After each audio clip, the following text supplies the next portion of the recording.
हाय सत श्री अकाल, नमस्ते टू एवरीवन। और आई होप कि आप सब अपने घरों में अच्छे होंगे, सेफ़ होंगे, हेल्दी होंगे और अपनी फैमिली के साथ काफ़ी अच्छे से रह रहे होंगे। सो चलिए शुरू करते हैं आज का ये अमेजिंग सा व्लॉग। एंड मैं निकल रही हूँ चंडीगढ़ से मेरठ के लिए वापस। सो कुछ ही देर में मेरी ट्रेन है, बट जाने से पहले मैं आज आपको एक बहुत ही अमेजिंग सी प्लेस दिखा देना चाहती हूँ। तो बेसिकली हम जा रहे हैं HK बुटीक, जो लोकेटेड है निर्मल छाया में इन ज़ीरकपुर चंडीगढ़।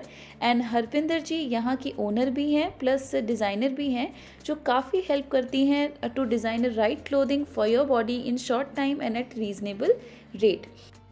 तो चलिए वहाँ पहुँच के हम आपको उनके पूरे बुटीक का टूर करवाते हैं।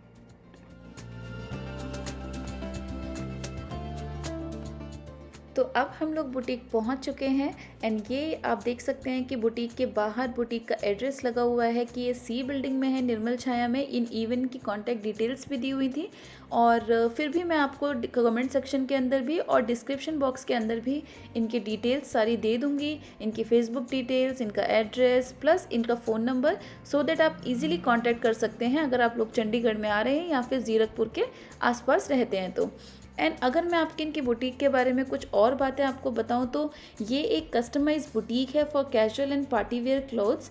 एंड यहाँ आप नॉर्मल स्टिचिंग भी करवा सकते हैं कपड़ों की, या फिर हैंड एंड मशीन एम्ब्रॉयडरी भी करवा सकते हैं। एंड इवन इनके पास हैंड पेंटिंग्स का भी काफ़ी अच्छा कलेक्शन है। तो जब आप यहाँ आएंगे तो आपको यहाँ बहुत ही ज़्यादा वैरायटी ऑफ थिंग्स देखने के लिए मिलने वाली हैं। इनका सारा स्टाफ बहुत प्रोफेशनल है, तो आपको कोई प्रॉब्लम नहीं आने वाली है। आप कैसे भी एक्सप्लेन करेंगे, बट ये आपकी रिक्वायरमेंट को मुझे लगता है कि पूरे अच्छे तरीके से बहुत कम टाइम के अंदर समझने का टैलेंट रखते हैं। तो आप ज़रूर इस बुटीक को एक बार विज़िट करिए। तो चलिए अब मैं आपको एक छोटा सा व्यू दे देती हूँ कि मैंने कौन कौन से कपड़े यहाँ पे सिलवाए हैं, सो दैट आपको एक आइडिया हो जाएगा कि किस तरह की क्लोथिंग आप यहाँ आकर सिलवा सकते हैं और किस तरीके के कपड़े आप बनवा सकते हैं, क्या इनका परफेक्शन रहता है उन कपड़ों के साथ। तो आप देख सकते हैं कि मैंने ये एक ड्रेस बनवाई थी रेड कलर की, और भी काफ़ी सारी बनवाई थी, पर मैं सारी ड्रेसेस आपको नहीं दिखा सकती हूँ। पर अगर आप देखना चाहते हैं तो आप मुझे कमेंट सेक्शन में कमेंट करके ज़रूर बताइएगा।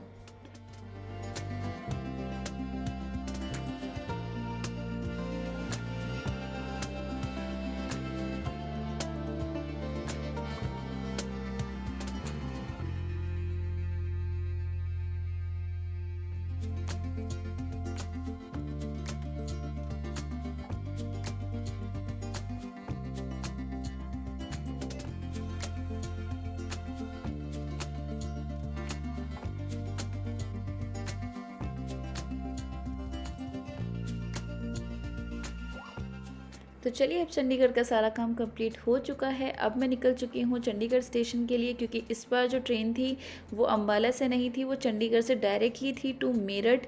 और ये ट्रेन काफ़ी अच्छी है, पूरी एयर कंडीशनल ट्रेन है, तो जल्दी से पहुँचा देती है, सुपर फास्ट ट्रेन है। तो अगर आप लोग भी ट्रैवल कर रहे हैं फ्रॉम चंडीगढ़ टू मेरठ और दिल्ली और सहारनपुर, तो आप इस ट्रेन को ले सकते हैं। दिस इज़ चंडीगढ़ एक्सप्रेस, और ये एक स्पेशल ट्रेन है जो कुछ ही डेज़ पे चलती है वीक में। तो वो भी मैं आपको बता दूंगी, अगर आप चाहते हैं तो मुझे कमेंट सेक्शन में कमेंट करके पूछ सकते हैं। तो बस चलिए फटाफट से आप ट्रेन पकड़ते हैं। और जब देख सकते हैं कि जो स्टेशन है वो कितना क्लीन है। तो एक चीज़ तो मुझे लगता है कि काफ़ी सुधरी है फ्रॉम पास्ट, कि जो हमारे रेलवे स्टेशन और जो हमारे रेल वे की कंडीशन है वो काफ़ी अच्छी हो गई। इवन जो ट्रेन है वो भी बहुत साफ़ रहने लगी है अंदर से, पहले तो बहुत गंदी रहती थी। तो अगर आपका भी सेम एक्सपीरियंस है तो आप मुझे लाइक करके बता सकते हैं और इवन कमेंट करके भी बता सकते हैं। और आप देख रही हैं कि हम लोग ट्रेन के अंदर बैठ चुके हैं, मम्मी फ़ोन चेक कर रही हैं। एंड बस ट्रेन हमारी चल चुकी है, बिकॉज़ राइट टाइम थी और हम लोग भी बिल्कुल एग्जैक्ट टाइम पर पहुँचे थे। थोड़ा भी लेट होते तो शायद हम लोग लेट हो जाते ट्रेन लेने में। सो बस अब हम लोग रेस्ट करेंगे, क्योंकि बहुत थक चुके हैं, सुबह से कुछ ना कुछ काम कर रहे थे। एंड डायरेक्टली ट्रैप से मेरठ पहुँच के मिलते हैं।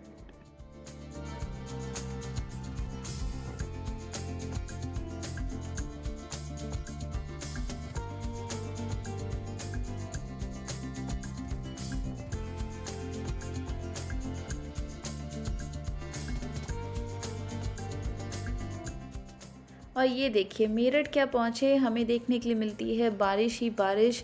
यहाँ पे कंटिन्यूसली भैया ने बताया कि 3 दिन से बारिश हो रही है, तो वाटर लॉगिंग भी बहुत ज़्यादा हो गई है। और काफ़ी प्रॉब्लम आ रही है इतनी बारिश की वजह से, इवन कि मैं कोई वीडियो भी शूट नहीं कर पाई रेलवे स्टेशन पे पहुंचने के बाद। तो चलिए अब कल मिलते हैं आपसे डायरेक्ट, और अभी सो जाते हैं। और ये है डे 2 और अब हम लोग जा रहे हैं हमारे गांव, क्योंकि आज है मावस और वहाँ पे होता है आज के दिन हवन, क्योंकि आज है श्राद्ध का आखिरी दिन। और ये देखिए, बेसिकली मैं आपको ये व्यू इसलिए दिखा रही हूँ क्योंकि इसे देखकर आपको दिल्ली के जो कूड़ा भंडार है जहाँ पे बहुत कूड़ा होता है वो देखकर आपको लग रहा होगा कि ये शायद दिल्ली है, पर ये दिल्ली नहीं, ये मेरठ का सीन था। एंड ये आप देख सकते हैं कि थोड़ा सा आगे चलने पर बुलंदशहर के आसपास इतने सारे बंदर देखने के लिए मिलते हैं। इतने बंदर हैं यहाँ पे कि आप अगर थोड़ी सी भी गाड़ी की शीशा खोल देते हैं तो वो डायरेक्टली आपके गाड़ी पे कूदने के लिए तैयार हो जाते हैं।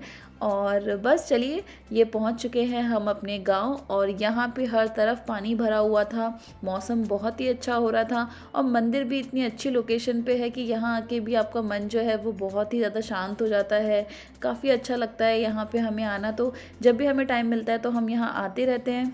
तो चलिए अपनी पूजा को कंप्लीट कर लेते हैं और उसके बाद आपसे मिलते हैं।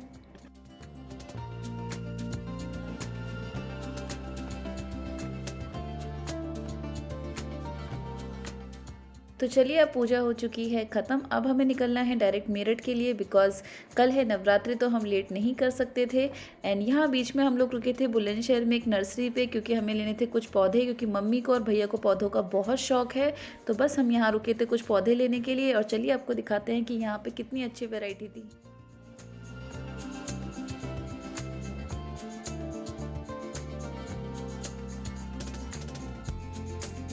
है ना, बहुत अच्छे पेड़ हैं।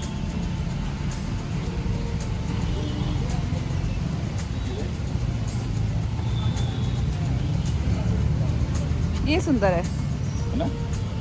ये वाले तो सब हैं हमारे घर में। ये भी हमारे पास तुलसा जी। हाँ,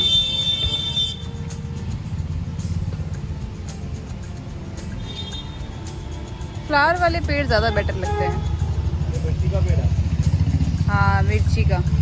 पर मम्मी बोल रही थी कि उनको जो ये फूल वाले होते हैं ना, जिसमें सब्जी वाले जो होते हैं, वो उनको गाने नहीं आते।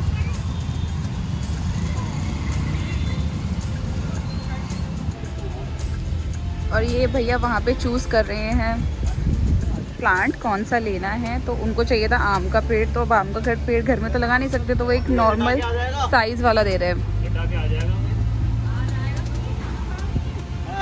ये देखना कितना बड़ा पेड़ लिया है इन्होंने। अगले साल ही कर देगा आम के समय में ही इस पर फल आ जाएगा बहन। दशहरी है, ज्यादा बड़ा तो नहीं जाएगा ये। नहीं ज्यादा बड़ा ना, जितना दशहरी होता है दशहरी छोटा ही रहता है। नहीं। और ये क्या मतलब इतने बड़े गमले में लगाते हैं, वैसे लगाना पड़ेगा नीचे जमीन पे। जमीन वो और बात है, जैसे आपने बड़ा लिया है इसमें चल जाएगा सर, इसमें ही आपको फल आ जाएगा। बताओ मम्मी कितने का पड़ेगा ये तो बताओ। 300 रुपये का पड़ेगा भैया, 300 का। तो लीजिए, हमारे घर में आ चुका है आम का पेड़, और सिर्फ यही पेड़ नहीं आया था, ऐसे बहुत सारे थे जो डिग्गी में रखे हुए थे। तो वो तो मैं आपको एक साथ ही दिखाऊंगी। मम्मी का किसी दिन आपको अच्छे तरीके से गार्डनिंग दिखाऊंगी, जो उन्होंने प्रॉपर टेरेस गार्डनिंग करके रखी है। और एज़ यूजुअल बारिश का सीज़न था, मैं आपको बता ही रही थी कि 3 दिन से लगातार बारिश हो रही थी, और अभी भी आप देख सकते हैं कि बादल कितने ज़्यादा तेज़ी से आ रहे थे। और मेरठ तक पहुँचते पहुँचते तो बारिश जो थी वो काफ़ी ज़्यादा बढ़ गई थी, क्योंकि वहाँ तो एकदम ऐसा लग रहा था जैसे कोई तूफ़ान आया हुआ था। तो वो मैं आपको आगे दिखाऊंगी। एंड बस कुछ ही देर में आंधी आने के भी चांसेस लग रहे थे। और ये लीजिए, बातों ही बातों में यहाँ पे बारिश शुरू हो चुकी है। इवन हम अभी मेरठ पहुँचे भी नहीं है, 5 बजे तक हम पहुँचने वाले थे, बट फिर भी क्योंकि बारिश इतनी ज़्यादा हो रही थी कि हमको पहुँचते पहुँचते वहाँ पे 6:30 बज गए थे। और ये देखिए, यहाँ पे अभी भी थोड़ी थोड़ी बारिश हो रही थी मेरे घर के पास में, और पानी जो था वो काफ़ी ज़्यादा भर गया था। करीबन हमारे जो अगर पैदल चलते तो आपको घुटनों तक पानी देखने के लिए भी कुछ जगह पे मिलने वाला था। सो बहुत ज़्यादा प्रॉब्लम हो रही थी यहाँ पे ट्रैफिक की, क्योंकि यहाँ पे मेट्रो का भी काम चल रहा है बहुत तेज़ी से, तो उसकी वजह से भी यहाँ पे पानी जो था वो बहुत ज़्यादा भर गया था। तो काफ़ी प्रॉब्लम हुई हमें रेनी सीज़न की वजह से। एंड इसके बाद कुछ ज़्यादा शूट करने के लिए मिला नहीं, बिकॉज नेक्स्ट डे था नवरात्रि, तो हमको कुछ सामान लेने भी जाना था, बट वो प्लान भी कैंसिल हो गया था बारिश की वजह से। तो अब आपको मैं नेक्स्ट डे दिखाती हूँ कि हमने क्या क्या शॉपिंग की।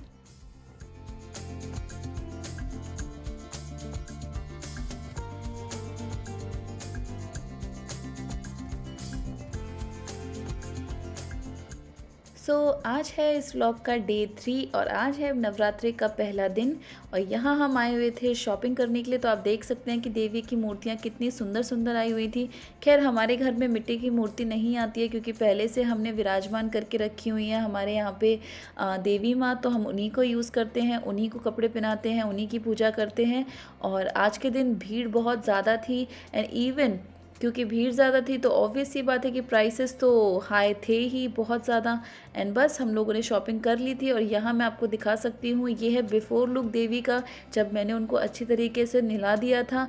और इसके बाद अब मैं दिखाऊंगी आपको आफ्टर लुक जब मैंने उनको अच्छी तरीके से तैयार कर दिया था। तो आप देख सकते हैं कि यहाँ दोनों माताएँ जो हैं मेरी वो कितनी ज़्यादा सुंदर लग रही हैं। भगवान करे उनको किसी की नज़र ना लगे, खैर वो तो खुद ही भगवान है तो किसी की नज़र नहीं लगेगी। सो या that's it for this vlog and मैं आशा करती हूँ कि ये नवरात्रे आपके घर में खुशियाँ ही खुशियाँ आएँ और जितनी भी नेगेटिविटी है वो आपके घर से हमेशा के लिए चली जाए। सो या that's it for this vlog and do like share and subscribe to our YouTube channel and thanks for watching and love you all.